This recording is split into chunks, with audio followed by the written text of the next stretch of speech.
Δεύτερη ανάγνωση. Μία εκπομπή διαλόγου και ανάλυσης πάνω σε ζητήματα πολιτικής, κοινωνικής και επιστημονικής φύσεως.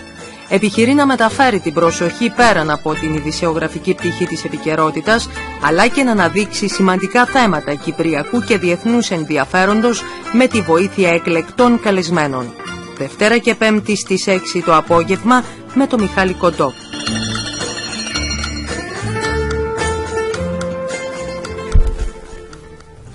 Καλησπέρα αγαπητοί ακροατές. Είναι οι εξελίξεις στην Τουρκία σε ένα ευρύτερο, γενικότερο πλαίσιο θα μας απασχολήσουν σήμερα.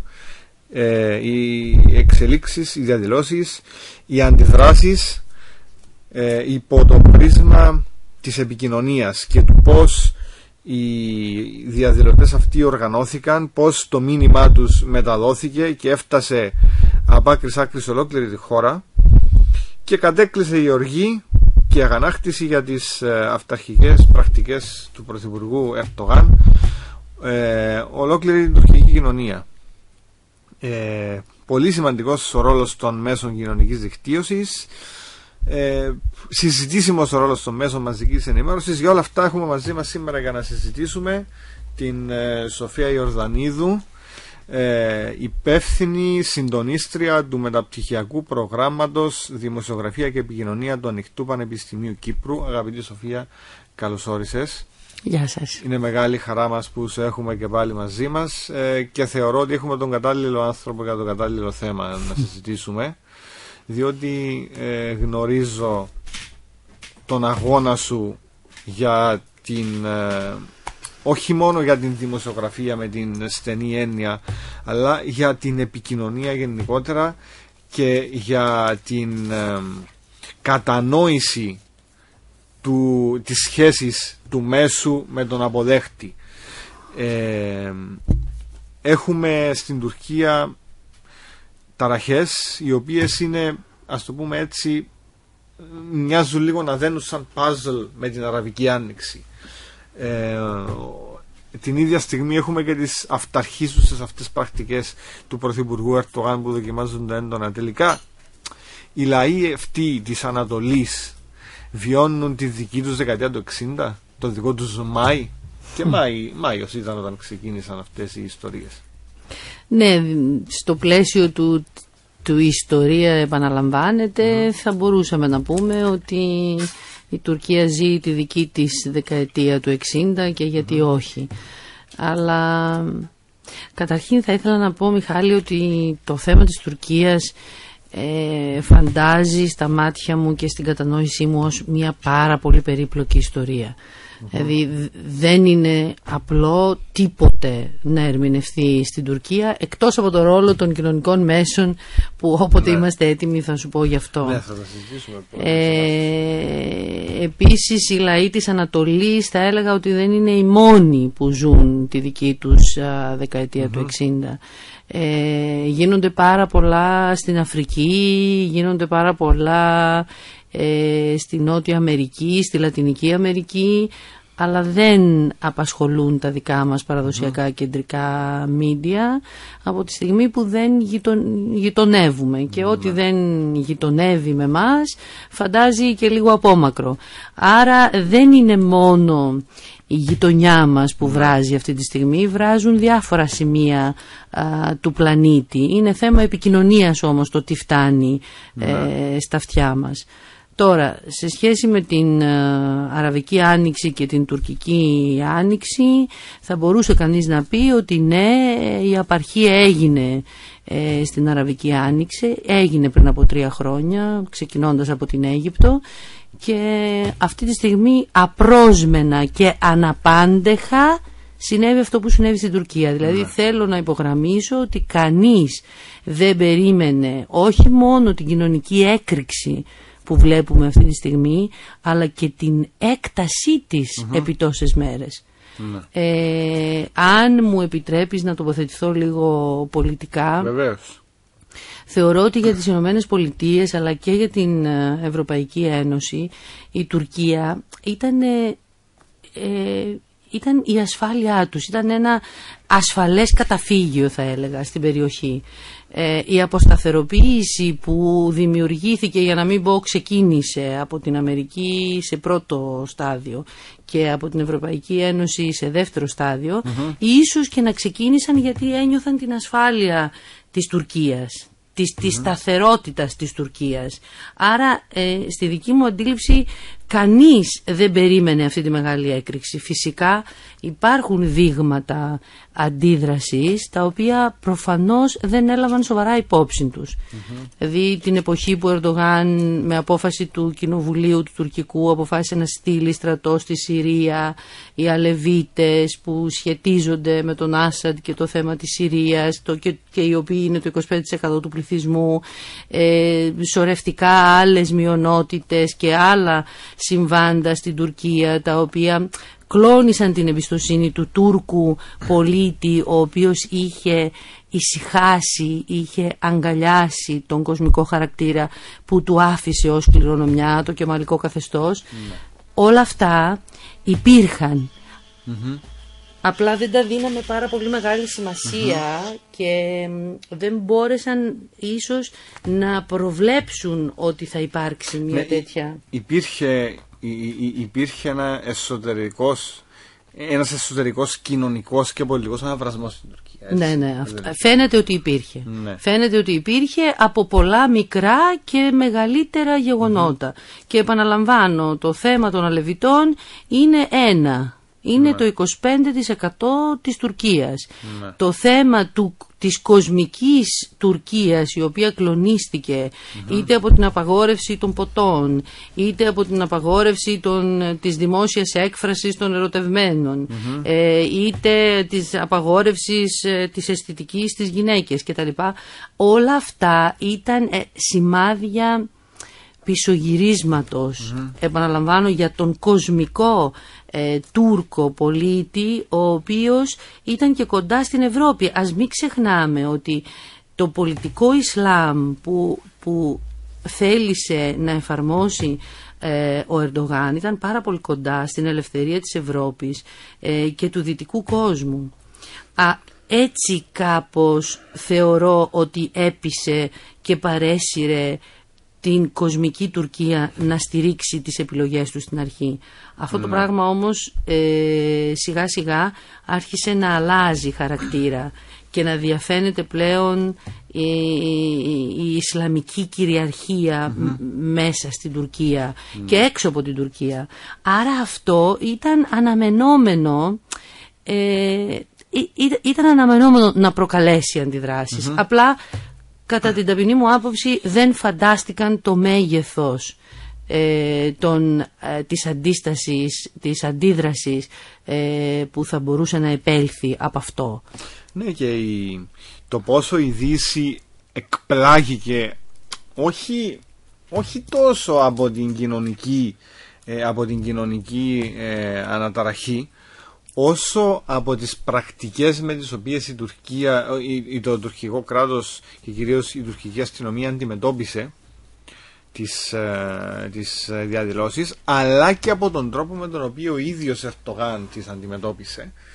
Αντικατοπτρίζεται αυτή η έκπληξη των δυτικών στο εξώφυλλο του τελευταίου Economist, ο οποίος Economist παραδοσιακά ήταν φίλια προσκύμενος προς την ιδέα του Ερντογάν, τον οποίο αποκαλούσε ως mildly Islamist, ένα μετριοπαθή Ισλαμιστή, και αυτή η αναφορά είχε θετικό πρόσημο, είχε θετική φόρτιση για τον Economist, ο οποίος είναι το περιοδικό το οποίο εκφράζει κατά κόρον τον μέσο όρο του δυτικού τρόπου σκέψης προς το συντηρητικό δυτικού τρόπου σκέψης. Έχει ως εξώφυλλο έναν Ερντογάν σε στάση σουλτάνου, ντυμένο ως σουλτάνο, με το κομπολόι και με το γνωστό τουρμπάνι στην κεφαλή, και διερωτάται είναι σουλτάνος ή δημοκράτης. Είναι η πρώτη φορά ίσως που ο Ερντογάν αμφισβητείται όχι εντός αλλά και εκτός από αυτούς οι οποίοι, όπως πολύ σωστά ανέφερες, είχαν επενδύσει πάνω του. Ούτως ώστε να καταστεί η γέφυρα μεταξύ, όχι της Ανατολής, μεταξύ του Ισλάμ και της Δύσης. Δηλαδή γεφυρώσει δύο πολύ συγκρούμενα πράγματα που ο Σάμιουελ Χάντιγκτον είχε προβλέψει ότι θα συγκρουστούν και θα γίνει η σύγκρουση των πολιτισμών. Έτσι η Δύση όντως εκπλάγηκε, φοβήθηκε, ανησύχησε από αυτό τον εσωτερικό, κοινωνικό και πολιτικό διχασμό που αναδεικνύεται πλέον στην Τουρκία, που δεν κρύβεται. Ναι. Να εστιάσουμε λίγο στο ρόλο του εξώφυλλου, μια και είμαστε εδώ για να μιλήσουμε για τα μίντια. Σαν πολύ εύκολα να έκανε αυτή τη μεταστροφή ο Economist. Ναι, πρέπει να προσθέσω εδώ ότι τον τελευταίο καιρό, επειδή το παρακολουθώ, ένα από τα έντυπα που παρακολουθώ, είχε δώσει σημάδια σκεπτικισμού ο Economist. Έτσι. Είχε δώσει σημάδια σκεπτικισμού. Απλούστατα ήταν από τα πολλά εκείνα μέσα που όταν ο Ερντογάν ξεκίνησε αυτή την πορεία του ως πρωθυπουργός της Τουρκίας, είχαν όχι απλά επικροτήσει, είχαν επενδύσει. Βεβαίως. Το είπαμε και από την αρχή ότι τόσο οι Ηνωμένες Πολιτείες όσο και η Ευρωπαϊκή Ένωση ξεκουράστηκαν με την ιδέα του Ερντογάν στην ηγεσία της Τουρκίας. Πίστεψαν ότι εκεί είναι το ασφαλές καταφύγιο και μέτρησαν αυτό ως ένα πολύ σημαντικό δεδομένο για να προχωρήσουν στη δική τους αποσταθεροποίηση, ο καθένας από τη δική του πλευρά. Τόσο η Αμερική όσο και η Ευρωπαϊκή Ένωση. Και όπως είπα πριν, δεν περίμεναν τέτοιου βαθμού αντίδραση. Ίσως γιατί πίστευαν ότι ο Ερντογάν μπορεί και ελέγχει απόλυτα τις εξελίξεις στα εντός της Τουρκίας. Και να σημειώσουμε ότι ο Ερντογάν, συγγνώμη που σε διακόπτω, δεν μπήκε στη διαδικασία να χρησιμοποιήσει τις λεγόμενες βαλβίδες εκτόνωσης της κρίσης. Δεν μπήκε στη διαδικασία να κάνει κινήσεις προς τους διαδηλωτές, οι οποίοι στο κάτω-κάτω τι είναι? Δεν είναι και παραομάδες. Δεν φαίνεται να υπάρχει αυτό που υπήρξε το 2008 στην Ελλάδα, για παράδειγμα, που από αυτή την κοινωνική έκρηξη μετά το θάνατο ενός παιδιού από αστυνομική βία έτυχε εκμετάλλευσης από άνομα στοιχεία. Εδώ είναι κόσμος στους δρόμους. Δεν είδαμε Μολότοφ, ας πούμε, να σκάνε στους δρόμους και να καίγονται. Στην Τουρκία? Ναι. Τις βλέπουμε αυτές τις μέρες. Τις βλέπουμε τώρα, μετά που έχει επέλθει αυτή η σύγκρουση με την αστυνομία και με το κράτος. Από την πρώτη μέρα υπήρξε όμως βίαιη στάση. Ναι, αλλά αυτό έχει παλαϊκή μορφή. Βλέπεις γέρους άνθρωπους, βλέπεις παιδιά, βλέπεις όλων των ηλικιών. Ναι, σαφώς. Να γυρίσω ένα λεπτό πίσω όμως για να ολοκληρώσω το σκεπτικό μου για τον Economist. Θέλω να πω λοιπόν ότι τόσο η Ευρώπη και η Αμερική που είχαν υποστηρίξει την πρωθυπουργία του Ερντογάν βρέθηκαν ξαφνικά, πιάστηκαν εξαπίνης. Αυτό δεν τους έδωσε καθόλου χρόνο να σκεφτούν. Η αντίδρασή τους ήταν αυθόρμητη. Είδαν αυτό που έρχεται και αμέσως κλονίστηκε η εμπιστοσύνη τους και αμέσως την απέσυραν. Δηλαδή αυτό που γίνεται αυτή τη στιγμή στα ευρωπαϊκά μέσα, ας μιλήσουμε στα μέσα, ας δούμε δηλαδή την πολιτική σκέψη μέσω των μέσων. Η εικόνα που εμφανίζουν αυτή τη στιγμή τα ευρωπαϊκά και τα αμερικανικά μέσα υποδηλώνουν σαφώς την άρση της εμπιστοσύνης στο καθεστώς Ερντογάν. Κάτι το οποίο δεν έπραξαν σε καμία διαδήλωση του Νότου σε σχέση με τα Eurogroup και τις μεγάλες αποφάσεις των μνημονίων. Την εποχή των μνημονίων, τις εκδηλώσεις των αγανακτισμένων και όλες τις αντιδράσεις στις χώρες του Νότου, καμία ευρωπαϊκή εφημερίδα ή ακόμη και αμερικάνικη δεν έδωσε τέτοια έκταση με την έκταση που δίνει τώρα στην Τουρκία. Αυτό λοιπόν είναι σαν να λέει ξεκάθαρα, εγώ παίρνω αποστάσεις από αυτό που γινόταν στο Νότο, διότι με αφορά, διότι εγώ το έχω προκαλέσει, διότι είμαι υπεύθυνος για αυτό που ζείτε τώρα εσείς εκεί. Όμως αυτό που γίνεται στην Τουρκία είναι κάτι άλλο. Και εγώ θέλω να προλάβω τις εξελίξεις. Και λέω και εγώ ξαφνικά ότι ναι, είναι το δημοκρατικό δικαίωμα του Τούρκου πολίτη να διαδηλώσει και να διαμαρτυρηθεί. Κάτι που δεν το ακούσαμε ούτε για τον Έλληνα διαμαρτυρόμενο, ούτε για τον Ισπανό, ούτε για τον Ιταλό, ούτε για τον Πορτογάλο και ούτω καθεξής. Άρα λοιπόν βλέπουμε αμέσως τη διαφορά στον τρόπο αντιμετώπισης των μίντια. Αυτό που λέμε προπαγάνδα δηλαδή.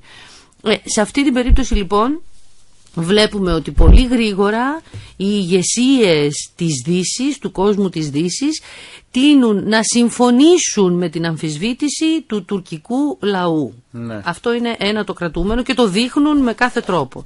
Τώρα, είπες για τον κόσμο που διαδηλώνει ότι είναι διαφορετικός και από πολλά στρώματα. Ναι, υπάρχει έτσι όντως μια διαστρωματική διάσταση στους διαδηλωτές.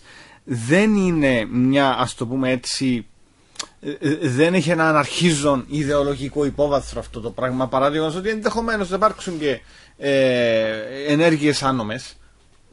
Εδώ είναι πολύ εύκολο, είναι πολύ λεπτή η διαχωριστική γραμμή.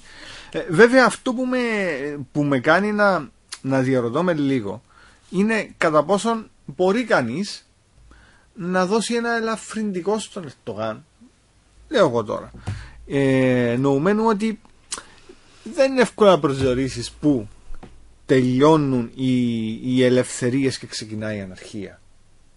Ποιο είναι εκείνο δηλαδή το σημείο που ένας ηγέτης θα πρέπει να είναι προσεκτικός για να μην επιτρέψει να περιέλθει η κοινωνία του σε κατάσταση αναρχίας. Οι δυτικοί, όπως πολύ σωστά ανέφερες, εντάξει, το διαχειρίστηκαν διαφορετικά. Ο Ερντογάν μπήκε δυναμικά, το παράκανε ενδεχομένως. Όμως εσύ τι πιστεύεις, τελικά οι διαδηλώσεις είναι μια κατάσταση στην οποία θα πρέπει να την αντιμετωπίζουμε ως μια κατάσταση πλήρους ελευθερίας ή θα πρέπει να βρούμε και κάποιους κανόνες? Ναι. Εγώ θέλω να πω ότι μια μαζική εκδήλωση κόσμου δεν ξέρω κατά πόσο μπορεί να θεωρηθεί ως μια αναρχική πράξη. Σε καμία περίπτωση. Διαβάζοντας τα γεγονότα και την ιστορία, θέλω να πω ότι οι κοινωνικές δομές αλλάζουν άρδιν και αυτό πρέπει να το καταλάβουμε, Μιχάλη. Θα πω μια φράση τώρα που ενδεχομένως να χρειαστεί να την πω πολλές φορές στη σημερινή μας εκπομπή. Βιώνουμε το πέρασμα από μια πλήρως ιεραρχική κοινωνία σε κοινωνίες δικτύων. Αυτό είναι κάτι πάρα πολύ σημαντικό που νομίζω ότι αν δεν το καταλάβουμε δεν θα μπορέσουμε να εξηγήσουμε αυτό που γίνεται σήμερα στην Τουρκία. Επίσης καμία παρόμοια αλλαγή, να θυμηθούμε, δεν συνέβη χωρίς συγκρούσεις. Και αν θυμηθούμε τη Γαλλική Επανάσταση, έτσι, θα καταλάβουμε τι εννοούμε. Και όταν μια μεγάλη μερίδα του κόσμου θεωρεί ότι καταπιέζεται, θα αντιδράσει. Και όπως αντιδρά, συνήθως όταν αντιδρά, δεν χρησιμοποιούνται πάντοτε οι απολύτως ειρηνικοί τρόποι. Αλλά αυτό θα πει σύγκρουση, αυτό θα πει αντίδραση, αυτό θα πει αλλαγή κοινωνικής δομής. Και για να εξηγήσουμε το πώς συνέβη αυτό μέσω των κοινωνικών μέσων, γιατί λέμε τα κοινωνικά μέσα, τα κοινωνικά δίκτυα, είναι πολύ σημαντικό να το καταλάβουμε. Μέχρι τώρα η δομή των κοινωνιών μας ήταν απολύτως ιεραρχική. Τώρα συμβαίνει κάτι άλλο. Ενώ ο Ερντογάν ήλεγχε πλήρως τα μέσα ενημέρωσης, και μια παρένθεση θα κάνω, στην Τουρκία τα μέσα ενημέρωσης δεν είναι απαραίτητο συνδεδεμένα με τους εργολάβους. Οι εργολάβοι είναι φίλοι του Ερντογάν, μπορεί να είναι και η οικογένειά του και συγγενείς του, αλλά δεν είναι απαραίτητα οι άνθρωποι που πήρανε τα μεγάλα έργα ανοικοδόμησης στην Τουρκία. Υπάρχει μια διαφορά. Όμως έλεγα ότι ο Ερντογάν ήλεγχε πλήρως και ελέγχει πλήρως τα παραδοσιακά μέσα. Αυτό το είδαμε. Δεν μπορούσε όμως ποτέ να φανταστεί ότι θα προκύψει κάτι το οποίο δεν το ξέρει και δεν μπορεί να το ελέγξει. Θεωρούσε ότι μπορεί να ελέγξει τη δημόσια έκφραση και εκεί νομίζω ότι έγινε το λάθος. το οποίο ξεκίνησε από το τίποτα, έτσι. Άρα εσύ πιστεύεις ότι, για να έρθουμε και στο ζουμί, ας πούμε, της συζήτησης μας, ο ρόλος αυτός των μέσων κοινωνικής δικτύωσης και ο τρόπος με τον οποίο σε κάποιο βαθμό φαίνεται να υποκαθιστούν τα παραδοσιακά ΜΜΕ, τα οποία από ό,τι φάνηκε στην περίπτωση της Τουρκίας υφίστανται κάποιο έλεγχο, καταδεικνύουν ένα νέο μοντέλο επικοινωνίας, το οποίο ενδεχομένως σταδιακά να εκτοπίσει και τα παραδοσιακά ΜΜΕ. Ναι. Σε καμία περίπτωση δεν πιστεύω ότι τα υποκαθιστούν. Αυτή τη στιγμή υπάρχει μία κρίση στον τρόπο της δημόσιας έκφρασης. Υπάρχουν τα παραδοσιακά μέσα, τα οποία έχασαν το ρόλο τους, γιατί εκεί είναι το πρόβλημα. Και επειδή ακριβώς έχασαν το ρόλο τους, φαίνεται, η ιστορία δείχνει, ότι κάποιος άλλος τρόπος προσπαθεί να βρει και να κλέψει αυτόν τον ρόλο. Είναι πάρα πολύ δύσκολο να συμβεί αυτό. Όμως στέλνουν μηνύματα αυτή τη στιγμή. Αυτό που γίνεται μέσω της κοινωνικής δικτύωσης και μέσω της χρήσης των κοινωνικών μέσων, ουσιαστικά στέλνει ένα μήνυμα στα παραδοσιακά μέσα. Ναι. Ότι αν και εφόσον ξεχνάτε το ρόλο σας, θα υπάρξει πρόβλημα, θα υπάρξει σύγκρουση, και αυτή η σύγκρουση θα γεννήσει καινούργιες λύσεις. Και αυτή είναι και η πρόκληση την οποία καλείται να αντιμετωπίσει το μεταπτυχιακό μας. Αυτή η μετάβαση στην επόμενη μέρα της δημοσιογραφίας, η οποία δεν θα είναι ούτε αμιγώς παραδοσιακά μέσα, ούτε σαφώς αμιγώς κοινωνικά μέσα, γιατί τα κοινωνικά μέσα από μόνα τους είναι ένα raw υλικό που λέμε, ένα ομό υλικό. Δεν αρκεί αυτό για την αποτελεσματική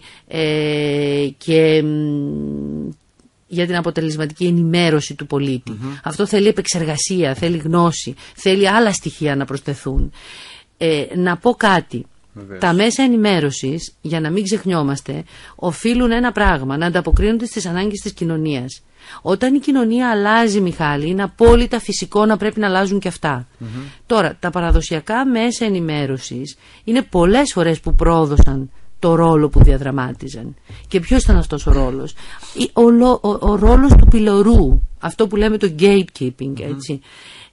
Αυτή τη στιγμή πληρώνουν αυτό το τίμημα, και το τίμημα είναι η συρρίκνωσή τους. Δεν θα μπορούσε να γίνει αλλιώς. Είναι η συρρίκνωσή τους, και αυτό συμβαίνει πολύ περισσότερο στα μέσα που αδυνατούν αυτή τη στιγμή να ασκήσουν εξουσία, να ασκήσουν τι θέλω να πω, να ελέγξουν, αυτό θέλω να ελέγξουν την εξουσία. Αυτός είναι ο ρόλος των παραδοσιακών μέσων. Όσοι το κάνουν λιγότερο, συρρικνώνονται περισσότερο. Όσο λιγότερο δηλαδή ασκούν έλεγχο στην εξουσία, τόσο περισσότερο συρρικνώνονται. Και εκεί τι έγινε? Βρήκε το κενό. Βρήκε χώρος. Ακριβώς. Δημιουργήθηκε το κενό και ήρθαν τα νέα μέσα για να δώσουν ουσιαστικά στον πολίτη της διπλανής πόρτας φωνή. Μάλιστα. Αυτό έγινε. Και αυτό άρχισε να πολλαπλασιάζεται. Διότι με το να μπορέσει ένα άτομο από ένα κινητό ή από το blog του να μεταφέρει μία εικόνα, από αυτό πάρα πολύ γρήγορα μπορεί να πολλαπλασιαστεί σε όλο τον κόσμο μία εικόνα η οποία μπορεί να λέει τη μισή αλήθεια, το 1/1000 της αλήθειας ή 1000 αλήθειες. Είναι ανεπεξέργαστο. Αυτός είναι ο επόμενος κίνδυνος. Να κρατήσω 2 σημεία από αυτό που μας έχεις πει τα τελευταία λεπτά. Το πρώτο είναι ότι είμαστε στο μέσο μιας διαδικασίας αλλαγής, μιας επανάστασης, την οποία προσπαθούμε να κατανοήσουμε σε βάθος τη στιγμή που το νέο συγκρούεται με το παλιό και το παλιό πληρώνει το τίμημα. Το δεύτερο σημείο που θέλω να κρατήσω είναι ότι τα μέσα μαζικής ενημέρωσης, τα παραδοσιακά μέσα μαζικής ενημέρωσης πληρώνουν το τίμημα του ότι δεν ασκούν τη λειτουργία του ελέγχου επί της εξουσίας. Και αν μου επιτρέπεις να συμπληρώσω και να γίνω και λίγο πιο προκλητικός, και αν θέλεις μπορείς να με διορθώσεις αν διαφωνείς, όχι απλά πληρώνουν το τίμημα του να μην ελέγχουν, αλλά πληρώνουν και το τίμημα του να αποδέχονται να ελέγχονται. Δηλαδή να αποδέχονται την διαπλοκή με την εξουσία. Τουλάχιστον κάποια από αυτά. Δηλαδή το φαινόμενο του να διαβάζω για παράδειγμα την εφημερίδα που η κομματική μου αντίληψη μου υπαγορεύει, αυτό δεν είναι ενημέρωση, έτσι είναι ανακύκλωση ιδεών. Τώρα μια νεολαία η οποία δεν είναι ικανοποιημένη με αυτά τα πρότυπα ενημέρωσης βρίσκει άλλες οδούς, βρίσκει άλλα μέσα. Βέβαια αυτό που ήθελα να σε ρωτήσω είναι, διότι λέγεται και το έχεις αναφέρει κιόλας, ότι ένα βιντεάκι το οποίο θα λάβει κάποιος από το κινητό του, από την κάμερα του κινητού του και θα το ανεβάσει στο YouTube, αξίζει όσο 1000 ρεπορτάζ. Σε τελική ανάλυση μήπως το μυστικό είναι στο να βρούμε την ισορροπία μεταξύ αυτού του ωκεανού πληροφορίας από τη μια και του φιλτραρίσματος που μπορεί να δώσει ο ρεπόρτερ από την άλλη, ο δημοσιογράφος. Όταν αντιληφθούμε που πραγματικά είναι το σημείο της ισορροπίας, μήπως το κλειδί είναι να τα παντρέψουμε αυτά τα δύο και όχι να τα αφήσουμε να συγκρούονται? Ναι. Πολλά σημεία και θέλω ένα. Καταρχήν, ας ξεκινήσω λίγο από είπες επανάσταση. Εγώ δεν ξέρω αν θα μιλήσω για επανάσταση, αλλά ή μπορεί οι κοινωνικές αλλαγές στις οποίες αναφέρομαι να θεωρούνται και ως επανάσταση, έτσι. Αλλά η επανάσταση σίγουρα έχει άλλη μορφή σήμερα, Μιχάλη. Ναι. Από την Γαλλική Επανάσταση. Έτσι, έχει άλλη μορφή. Όμως σαφώς οι συγκρούσεις που ζούμε αυτή τη στιγμή στην Τουρκία θα μπορούσαν ενδεχομένως να οδηγήσουν εκεί, αλλά θα μπορούσαν και να σβήσουν με κάποια ανταλλάγματα. Δεν αναφερθήκα σε επανάσταση με την έννοια της ταξικής επανάστασης όπως τη γνωρίσαμε για παράδειγμα στην Γαλλία το 1789, ή της εθνικής επανάστασης όπως τη γνωρίσαμε στην Ελλάδα ή στην Κύπρο το 1955. Αναφέρομαι σε μια επανάσταση στον τρόπο ενημέρωσης. Έτσι, αυτό. Η τεχνολογία όντως έφερε επανάσταση. Και αυτό είναι που ζούμε αυτή τη στιγμή σήμερα. Λοιπόν, και πάμε τώρα σε αυτό. Η τεχνολογία, αυτή η μαγική τεχνολογία μας έχει δώσει την ευχέρεια να μπορούμε να ενημερωνόμαστε άμεσα. Έτσι, τα βιντεάκια και τα blogs και οποιοδήποτε ανεβάζει είναι μια άμεση ενημέρωση. Όμως προσοχή, δεν έχει φίλτρα. Αυτό που είπες να φιλτράρεται από τους δημοσιογράφους είναι πολύ σημαντικό. Δηλαδή η δουλειά του δημοσιογράφου είναι ακριβώς αυτό, να επεξεργάζεται αυτό το υλικό και να βρίσκει τον τρόπο να παρουσιάζει μια ολοκληρωμένη εικόνα του γεγονότος. Και αυτό πώς θα το κάνει? Θα το κάνει μέσω της σύγκρισης, μέσω της τεκμηρίωσης, μέσω του να ψάξει δεύτερη πηγή, τρίτη πηγή. Έτσι, οι πηγές είναι πολύ σημαντικό θέμα στη δημοσιογραφία. Να δείξει τη μεγάλη εικόνα. Ναι. Σε τελική ανάλυση ένα μικρό βίντεο ή μια δήλωση που θα πάρουμε, ξέρω εγώ, που θα κάνει ένας στο δικό του κινητό και θα τη ρίξει μέσα σε ένα μέσο κοινωνικής δικτύωσης, δεν μπορεί να οδηγήσει σε ολοκληρωμένα συμπεράσματα γιατί είναι η μικρή εικόνα. Ναι. Αν για παράδειγμα σκοτώνονται σε ένα σημείο της πόλης, μπορεί σε όλη την υπόλοιπη πόλη να υπάρχει ηρεμία. Βεβαίως, αυτό θέλω να σου πω. Το βιντεάκι αυτό που είδαμε στο YouTube, την κοπέλα τη λαχανιασμένη, η οποία προσπαθούσε μέσα από το κινητό της να διαδώσει και να μεταδώσει αυτό που γινόταν στην Τουρκία, είναι πάρα πολύ χαρακτηριστικό. Να σκεφτείς μόνο, Μιχάλη, πόσα χρήματα πλήρωναν τα κανάλια για να βρούνε τέτοια υλικά κάποτε. Έτσι, δηλαδή αυτή ήταν και η δουλειά, γι' αυτό και ήταν πάρα πολύ ακριβό προϊόν. Την εποχή τη δεκαετία 90, ακόμα και 2000, η τηλεόραση ήταν το ακριβότερο προϊόν παγκοσμίως. Η αλυσίδα, η κρίκη της αλυσίδας του τηλεοπτικού προϊόντος ήταν το ακριβότερο προϊόν στον κόσμο. Έτσι.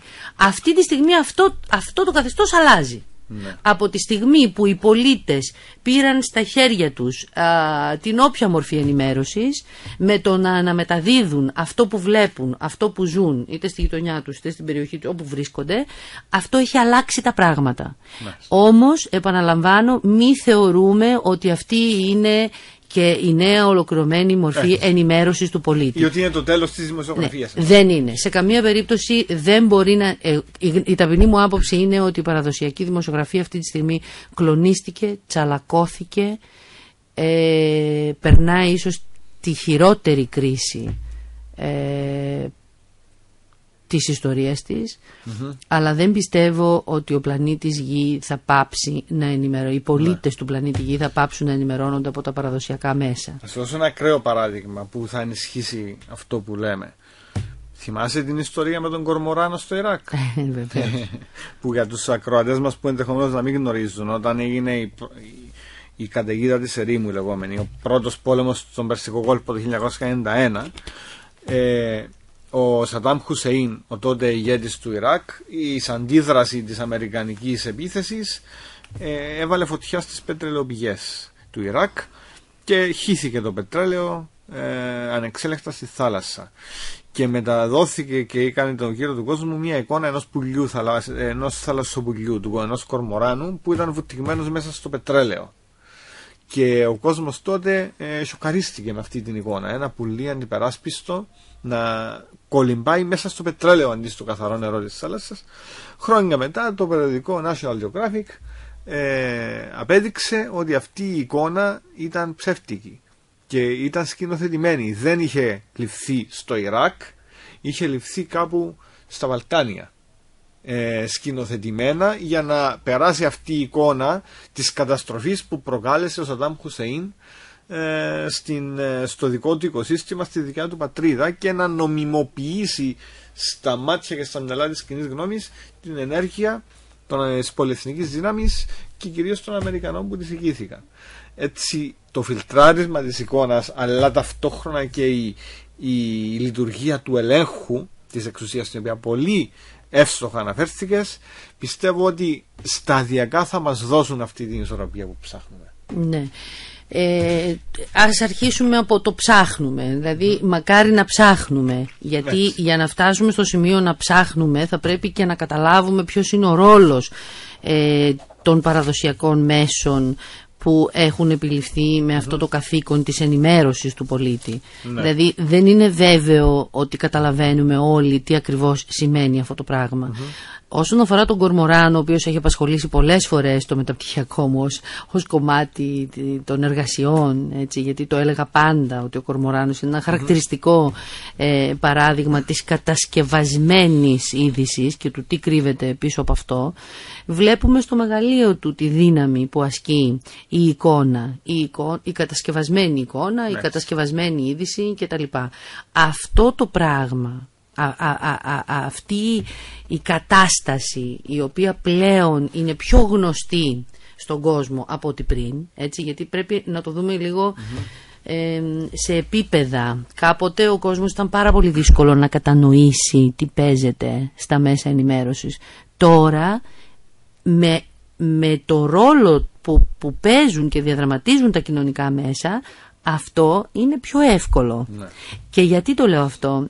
Γιατί ξαφνικά είμαστε εκτεθειμένοι σε πάρα πολύ υλικό. Πολύ υλικό και πολλή πληροφορία. Πάρα πολύ πληροφορία.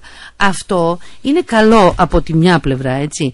Όμως και για να εξηγήσουμε λίγο και τον πολίτη που το κάνει αυτό και που πολύ καλά κάνει και το κάνει, πρέπει να πούμε ότι δεν διεκδικούν την απόλυτη αλήθεια αυτοί που το κάνουν αυτό. Το κάνουν γιατί αντιδρούν στον ρόλο που δεν παίζουν τα παραδοσιακά μέσα. Αυτό είναι το πρόβλημα. Όπως είπαμε και πριν, ο ρόλος που δεν παίζουν πια τα παραδοσιακά μέσα. Αυτός του ελέγχου της εξουσίας έχει απογοητεύσει, θυμώσει τον πολίτη, ο οποίος βγήκε να κάνει τη δουλειά του εν πολλοίς. Αυτή είναι και η σημασία του κοριτσιού, του λαχανιασμένου κοριτσιού με το βίντεο από το κινητό της στην Τουρκία αυτή τη στιγμή. Δεν σημαίνει ότι αυτό το κορίτσι διεκδίκησε την απόλυτη αλήθεια. Είναι στο χέρι του δημοσιογράφου εξ επαγγέλματος να τεκμηριώσει αυτό που βλέπει, ανάλογα με το στόχο και το σκοπό του, και στο χέρι του πολίτη να διασταυρώσει από πολλές άλλες πηγές αυτό που βλέπει και αυτό που ακούει. Ίσως ένα σημείο που έχει πολύ μεγάλη σημασία να πούμε εδώ για τον Ερντογάν, Μιχάλη, και όχι μόνο για τον Ερντογάν, είναι για τους ηγέτες. Οι μεγάλοι ηγέτες, ξέρεις, δεν έχουν συνηθίσει στο δημόσιο αντίλογο από τους πολίτες. Δηλαδή δεν είναι συνηθισμένοι σε μια τέτοια... Ηγέτες, έτσι, αυτοί οι οποίοι έχουν μεγάλη πλατιά λαϊκή υποστήριξη. Ναι, και μικρότεροι να έχουν, εγώ σου λέω. Και μικρότεροι να έχουν.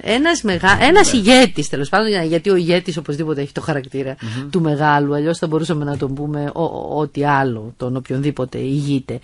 Λοιπόν, ο Τούρκος δηλαδή πρωθυπουργός, ο Ταγίπ Ερντογάν, είναι φυσικό ότι ξαφνικά βρέθηκε να διαπραγματεύεται με τους πολίτες μέσω των social media. Εξού και η αντίδρασή του για το Twitter και το Facebook, τα οποία αποκάλεσε μπελάς. Αυτό δείχνει μόνο το δικό του φόβο, τη δική του ανασφάλεια. Είναι φυσικό. Δαιμονοποίησε το μέσο, Μιχάλη, και όχι την ουσία. Η ουσία είναι η αντίδραση των πολιτών. Δεν είναι το Facebook και δεν είναι το Twitter. Ο Ερντογάν λοιπόν, για να αποφύγει την ουσία που είναι η αντίδραση των πολιτών, και πίσω από αυτή την αντίδραση των πολιτών κρύβονται βαθιά ριζωμένα αίτια στη γειτονική χώρα, για να αποφύγει αυτό λοιπόν δαιμονοποίησε τα νέα μέσα, στη συγκεκριμένη περίπτωση το Facebook και το Twitter, και άρχισε να συλλαμβάνει ανθρώπους που τα χρησιμοποιούσαν. Αυτό είναι ένα πολύ χαρακτηριστικό παράδειγμα. Για μένα δηλαδή εκεί έδειξε την αδυναμία του, σε εκείνο το σημείο, και στο άλλο σημείο βέβαια που είπε εγώ θα βγάλω τους δικούς μου έξω. Και μάλιστα τώρα έχει αναγγείλει και 3 διαδηλώσεις το επόμενο Σαββατοκύριακο των δικών του. Δηλαδή ένας πρωθυπουργός που δεν είναι πρωθυπουργός της Τουρκίας, αλλά είναι πρωθυπουργός των δικών του. Έτσι, αυτό είναι. Νομίζω ότι πολύ αυτό μεγάλο ζήτημα. Έχει αρχίσει να πριονίζει την αδιαφυσβήτητη εξουσία του Ερντογάν. Μάλιστα. Όταν θα συζητήσουμε με μια άλλη αφορμή για την προπαγάνδα και την κατασκευασμένη εικόνα, θα έχω την ευκαιρία να σου αναφέρω και κάποια άλλα πράγματα και να τα συζητήσουμε κιόλας, που έχουν να κάνουν με την αμερικάνικη οπτική των πραγμάτων, την οποία έχουμε μελετήσει πάρα πολύ, και το πώς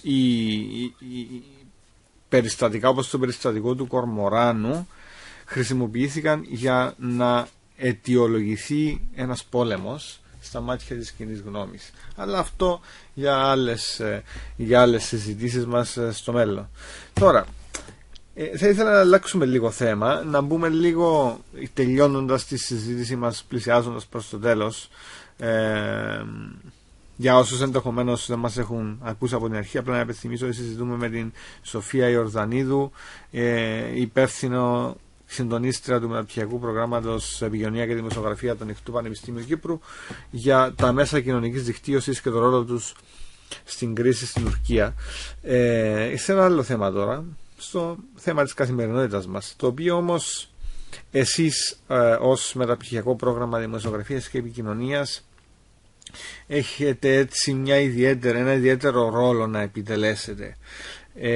Θα ήθελα έτσι να μάθω αναφορικά με αυτή την ανεργία που θερίζει ολόκληρη την κυπριακή κοινωνία, και κυρίως τα μέσα μαζικής ενημέρωσης, τα οποία πλήττονται ήδη από το 2008. Εμείς γνωρίζουμε την κρίση η οποία μας έπληξε τα τελευταία 1-2 χρόνια. Τα μέσα μαζικής ενημέρωσης όμως πλήττονται από πολύ προηγουμένως, διότι το πρώτο πράγμα που χτυπήθηκε ήταν η διαφήμιση. Έτσι. Τα παιδιά που σπουδάζουν τώρα δημοσιογραφία, πώς βλέπουν το μέλλον τους, τι συζητάτε, τι τους λες, δηλαδή όταν σε ρωτούν, ωραία, εμείς εδώ εκπαιδευόμαστε, αλλά τι θα κάνουμε αύριο? Μεγάλη πηγή. Θα θυμηθώ την πρώτη φορά που πριν ήταν στο Αριστοτελείο μου ζήτησε να διδάξω δημοσιογραφία στη Θεσσαλονίκη και του είπα, μα είσαι καλά, πού θα βγάλω εγώ αυτά τα παιδιά? Διότι εγώ προερχόμουν από αυτόν τον χώρο και ήξερα τον πόνο του χώρου αυτού. Στην πορεία όμως σκέφτηκα ότι ήταν πολύ εγωιστικό αυτό και ότι τα πράγματα δεν σταματάνε ποτέ σε μια γενιά και έτσι με χαρά ξεκίνησα να το κάνω. Τώρα νομίζω ότι ο χώρος πληρώνει το ύψιστο, δηλαδή τότε εμείς νιώθαμε πράγματα και ήμασταν μεμονωμένες περιπτώσεις που αντιδρούσαμε, έτσι. Το μεγάλο κύμα συνέχιζε και συμπορευότανε με την εξουσία και με την ιδιοκτησία, έτσι. Μην ξεχνάμε ότι η ιστορία των μέσων έχει τη δική της ιστορία. Δηλαδή η επιχειρηματικότητα μπήκε στην Ελλάδα το 89 με τον Κοσκοτά στα μίντια και από τότε τίποτε δεν είναι το ίδιο πια. Στην Ευρώπη μπήκε στις αρχές του αιώνα, στην Αμερική μπήκε τον προηγούμενο αιώνα. Εμείς είμαστε και καθυστερημένοι. Η Κύπρος είναι η τελευταία χώρα ακόμα που έχει μη τέτοιο επιχειρησιακό καθεστώς στα μίντια. Ο πόνος είναι μεγάλος, η απαξίωση είναι μεγάλη και ένας λόγος που ξανανοίξαμε και εγγραφές τον Ιούνιο είναι αυτός. Έχει πληγεί πάρα πολύ το κομμάτι των εγγραφών στο χώρο μας, γιατί ακριβώς τα παιδιά νιώθουν αυτή την ανασφάλεια. Πού θα πάω, τι θα κάνω, τα μέσα πληρώνουν το τίμημα, συρρυκνώνονται, απολύουν κόσμο, κλείνουν, αλλά προς Θεού, αυτός είναι και ο αγώνας που κάνω. Δηλαδή κάποια άτομα που επιλέγουν να πάνε σε άλλον άξονα, στον άξονα της επικοινωνίας, ενώ ξέρω ότι αγαπάνε τη δημοσιογραφία, κάθομαι και κουβεντιάζω μαζί τους. Δηλαδή δεν σταματάει πουθενά η ζωή. Αυτή τη στιγμή η δημοσιογραφία μπορεί να συρρυκνώθηκε με τον τρόπο που γινόταν το προηγούμενο διάστημα. Αυτό δεν σημαίνει ότι δεν έχουμε πεδίο δράσης. Ίσα ίσα εμείς είμαστε αυτοί που θα συνδιαμορφώσουμε μαζί με πολλούς άλλους την επόμενη μέρα της δημοσιογραφίας.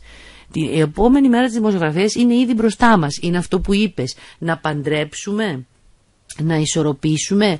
Είναι σαφές ότι θα παντρέψουμε και θα ισορροπήσουμε, διότι πλέον συμπορεύονται αυτά τα δύο έτσι κι αλλιώς. Τα παραδοσιακά μέσα παρακολουθούν το διαδίκτυο και το διαδίκτυο παρακολουθεί τα παραδοσιακά μέσα. Βεβαίως είναι πιο μπροστά το διαδίκτυο, ειδικά οι πιο συγκροτημένοι δημοσιογράφοι του διαδικτύου. Αυτό όμως δεν σημαίνει ότι δεν παρακολουθούν τα παραδοσιακά μέσα, όπως και ότι τα παραδοσιακά μέσα δεν παρακολουθούν το διαδίκτυο. Και συνυπάρχουν ήδη. Σκέψου πόσα μέσα έχουν ιστοσελίδα, πόσα μέσα κάνουν live αναμετάδοση και ούτω καθεξής. Δηλαδή η επόμενη μέρα, επαναλαμβάνω, στη δημοσιογραφία είναι ήδη δίπλα μας. Είναι εδώ. Είμαστε μέσα. Ναι, είμαστε μέσα. Δεν είναι τίποτε σαν το χθες. Γι' αυτό και λέμε ότι η δημοσιογραφία αλλάζει. Ναι. Μπορείς και εσύ. Και δηλαδή μπορείς και εσύ να έρθεις μαζί και να συνδιαμορφώσουμε τις νέες συνθήκες, τα νέα δεδομένα. Και αν μου επιτρέψεις να προσθέσω και κάτι ακόμα, προς επίρρωση αυτόν που λες. Η κρίση του σήμερα είναι οι ευκαιρίες του αύριο. Και το τι υπάρχει σήμερα στην αγορά εργασίας δεν έχει καμία ίσως σχέση με το τι θα υπάρχει μετά από 2, 3, 4 χρόνια. Εμένα όποτε με ρωτούσαν νέοι γονείς φοιτητών, όταν ήμουν παλιός φοιτητής, και μου έλεγαν μα να στείλω το παιδί μου να σπουδάσει την τάδε σπουδή που δεν υπάρχουν δουλειές, τους έλεγα πρώτον, το παιδί να σπουδάσει αυτό που του αρέσει, και δεύτερον, δεν ξέρεις τι δουλειές θα υπάρχουν και ποια θα είναι η μορφή της αγοράς εργασίας όταν θα έχει τελειώσει. Το σήμερα δεν προσδιορίζει κατά ανάγκη το αύριο. Έτσι είναι κοντόφθαλμη η λογική του να αποφεύγει κανείς να σπουδάσει κάτι που ενδεχομένως να αγαπά, κάτι που να τον ελκύει, όπως είναι η δημοσιογραφία, που είναι ένας πολύ ελκυστικός κλάδος για πάρα πολύ κόσμο, επειδή σήμερα υπάρχει αυτή η κατάσταση. Ναι, και κάπου που μπορεί να είναι χρήσιμος, να συμπληρώσω. Γιατί αν κάποιος το έχει μέσα του και αγαπάει τη δημοσιογραφία, είναι καλό να μην αποθαρρύνεται αυτή τη στιγμή επειδή περνάει την κρίση της. Προς Θεού, τα πάντα περνάνε την κρίση τους. Σκέψου οι δικηγόροι, οι λογιστές και τραπεζικοί που σπούδασαν όλα αυτά τα χρόνια για να ζήσουν στην Κύπρο. Αυτή τη στιγμή περνάει μια κρίση, το χρηματοπιστωτικό, το τραπεζικό. Θα βρούμε το δρόμο μας. Αλλά επαναλαμβάνω, είναι και μια πρόκληση μαζί με την κρίση. Είναι μια πρόκληση η συνδιαμόρφωση της δημοσιογραφίας του αύριο. Για παράδειγμα, εγώ λέω, και ένα από αυτά που διδάσκουμε στο πρόγραμμα είναι το θέμα της τεκμηρίωσης. Μέχρι τώρα, ακριβώς λόγω της κακής άσκησης του λειτουργήματος, η τεκμηρίωση σχεδόν δεν υφίστατο, σχεδόν δεν ήταν απαραίτητη στα μέσα ενημέρωσης. Σήμερα λοιπόν αυτό που λέμε και αυτό που πρέπει να γίνει συνείδηση είναι ότι αν δεν τεκμηριώσεις κάτι, δεν υφίστασε, δεν υπάρχεις. Εάν δεν πεις σύμφωνα με την έρευνα τάδε βλέπε εδώ, δεν υπάρχει αυτή η έρευνα. Έχει αλλάξει το τοπίο και πάμε μαζί να το συνδιαμορφώσουμε, να θέσουμε καινούριους κανόνες. Και σε αυτήν τη φάση το πανεπιστήμιο, η ακαδημαϊκή και επιστημονική αντίληψη ενός πράγματος μόνο καλό μπορεί να κάνει. Ναι. Μιας και έχουμε μπει στη συζήτηση για το μεταπτυχιακό, να μας πεις δύο λόγια ακόμη και να κλείσουμε έτσι την συνομιλία μας για τις δραστηριότητες που υπάρχουν αυτή τη στιγμή. Μας έχεις αναφέρει ότι έχουν ξανανοίξει εγγραφές. Να μας ολοκληρώσεις λίγο την εικόνα σε αυτό και γενικότερα για το πώς το ζεις αυτές τις δύσκολες μέρες, αυτό το μεταπτυχιακό. Εσύ, από τη δική σου σκοπιά. Ναι, όπως είπες, ξανανοίξαμε εγγραφές μέχρι τις 20 Ιουνίου. Κάνουμε πολλά, Μιχάλη. Αυτό το μεταπτυχιακό έχει έναν πρώτο χρόνο θεωρητικής υποστήριξης ως πολίτης και ως άνθρωπος του σύμπαντος για το πώς μπορείς να προσεγγίζεις το χώρο της επικοινωνίας και της δημοσιογραφίας, και στο δεύτερο έτος εξειδικευόμαστε. Κάνουμε τέχνη και τεχνική. Ναι. Αυτή η τέχνη και τεχνική φυσικά έχει και κουβαλάει μαζί της την απαραίτητη τεκμηρίωση, όπως είπα πριν. Και η τεκμηρίωση μπορεί να είναι σε θεωρητικό επίπεδο και μπορεί να είναι σε πρακτικό απολύτως επίπεδο. Έτσι. Τώρα, πέρα από αυτό, επειδή είμαστε ένα ανήσυχο πρόγραμμα και δεν ησυχάζουμε ποτέ, δίνουμε και ευκαιρίες για πρακτική μαθητεία μέσα στο πρόγραμμα, εκτός από την πρακτική μαθητεία που κάνουμε έξω. Κάνουμε πολλά. Καταρχήν να πω ότι βγάζουμε το Columbia Journalism Review στα ελληνικά. Ναι. Σε όλες μας τις δράσεις συμμετέχουν οι φοιτητές. Το είναι πολύ σημαντικό περιοδικό, έτσι. Ναι, αυτό είναι μια μεγάλη επιτυχία. Λέγεται Δημοσιογραφία το περιοδικό. Κυκλοφορεί το πρώτο τεύχος την άλλη εβδομάδα. Έχουμε το 50% ελληνικά άρθρα, ελληνική σκέψη ανθρώπων που ζουν στην Ελλάδα και την Κύπρο. Και παρεμπιπτόντως το πρώτο μας τεύχος μιλάει ακριβώς για τη διαφθορά, τη διαπλοκή, λογοκρισία και αυτολογοκρισία. Που είναι μια μεγάλη και σημαντική διάσταση για όποιον δουλεύει στα μέσα ενημέρωσης. Μπορεί να καταλάβει τι θα πει αυτολογοκρίνομαι. Δηλαδή δεν γράφω κάτι γιατί φαντάζομαι ότι η ιδιοκτησία του μέσου στο οποίο εργάζομαι δεν θέλει να το πω. Έτσι. Πέραν του λογοκρίνω, που σημαίνει δεν θα το πεις αυτό ευγενικά διότι δεν θέλω, υπάρχει και η αυτολογοκρισία. Άρα το περιοδικό λοιπόν είναι μια πρώτη μεγάλη συμφωνία που έχουμε κλείσει με τη Νέα Υόρκη και το Columbia Journalism School, και θα βγαίνουν 4 τεύχοι το χρόνο. Κάθε χρόνο κάνουμε ένα retreat. Φέτος θα γίνει στον Αγρό 4 με 6 Οκτωβρίου, είναι η πρώτη φορά που το λέω δημόσια. Είναι μια τριήμερη συνάντηση, συνέβρεση, όπου μεταφέρουμε όλη τη ζωή της προηγούμενης χρονιάς μέσα από βίντεο, μέσα από απεικονίσεις, μέσα από αφηγήσεις φοιτητών για τους νέους ερχόμενους. Και πολύ πρωτοποριακό, έτσι. Ναι. Οι νέοι ερχόμενοι ακούν, μαθαίνουν, προετοιμάζονται για το μεταπτυχιακό, και οι υφιστάμενοι μοιράζονται μαζί τους και ακούν και οι ίδιοι τι έγινε σωστά και τι λάθος. Κάνουμε πρακτική μαθητεία. Φέτος ήδη 66 φοιτητές θα έχουν την ευκαιρία να κάνουν πρακτική μαθητεία σε μέσα ενημέρωσης και σε εταιρείες επικοινωνίας. Σε Αθήνα, Θεσσαλονίκη και Κύπρο. Λευκοσία και Λεμεσό.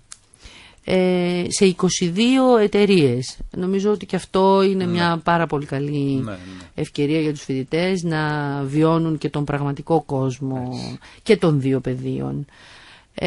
Εκεί τι δεν κάνουμε? Κάνουμε ημερίδες. Ξέρεις ότι είναι... Είχαμε συνεργαστεί πρόσφατα για μια πολύ πετυχημένη δημόσια συζήτηση. Είναι ένα ζωντανό πρόγραμμα. Ένα ζωντανό πρόγραμμα το οποίο εκπροσωπεί επάξια ένα ζωντανό κλάδο σπουδών. Και χαίρομαι πάρα πολύ που έχουμε την ευκαιρία και συζητάμε μαζί και το βάζουμε και στην κουβέντα μας, διότι η δημόσια συζήτηση, η μαχόμενη δημοσιογραφία, όταν εμπλουτίζεται από την δημοσιογραφία ως πανεπιστημιακός κλάδος, από τη γνώση που παράγει η δημοσιογραφία ως πανεπιστημιακός κλάδος, τότε δεν μπορεί παρά τα αποτελέσματα να βελτιώνονται και να συμβάλλουν και στις ανάγκες που έχει πλέον. Όχι μόνο ο κλάδος, αλλά και το επάγγελμα. Ναι. Έτσι. Η συνδιαμόρφωση, Μιχάλη, είναι σημαντικό αυτό. Δηλαδή, γιατί στο μεταπτυχιακό διδάσκουν και άνθρωποι που είναι παράλληλα και ενεργοί στο χώρο. Αυτό είναι πάρα πολύ σημαντικό. Ναι, πολύ σημαντικό. Οι οποίοι δηλαδή κουβαλάνε την εμπειρία του γίγνεσθε, του δημοσιογραφικού γίγνεσθε από την αγορά. Οπότε είναι σε θέση τεκμηριωμένα πλέον, δουλεύοντας με τους φοιτητές, να συνδιαμορφώσουμε αυτό που είναι τόσο απαραίτητο να γίνει. Αγαπητή Σοφία, σε ευχαριστούμε πάρα πολύ που ήσουν μαζί μας.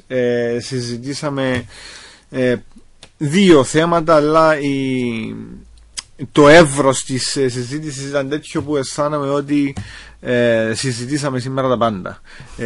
Εύχομαι να έχουμε ξανά την τύχη να σε έχουμε μαζί μας. Ευχαριστώ πάρα πολύ και εγώ.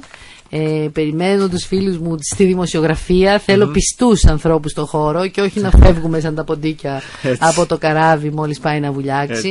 Μαζί θα δώσουμε τις μάχες, μαζί θα συνδιαμορφώσουμε. Να είστε καλά, σε συγχαίρω και εγώ για την υπέροχη εκπομπή σου. Σε ευχαριστώ, Σοφία. Ευχαριστούμε και σας, αγαπητοί ακροατές. Και καλό καλοκαίρι. Ραντεβού και πάλι την ερχόμενη Δευτέρα. Γεια σας.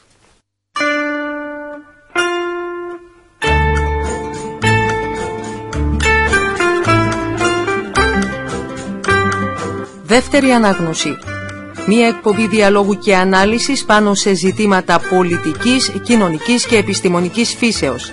Επιχειρεί να μεταφέρει την προσοχή πέραν από την ειδησεογραφική πτυχή της επικαιρότητας, αλλά και να αναδείξει σημαντικά θέματα κυπριακού και διεθνούς ενδιαφέροντος με τη βοήθεια εκλεκτών καλεσμένων. Δευτέρα και Πέμπτη στις 6 το απόγευμα με τον Μιχάλη Κοντό.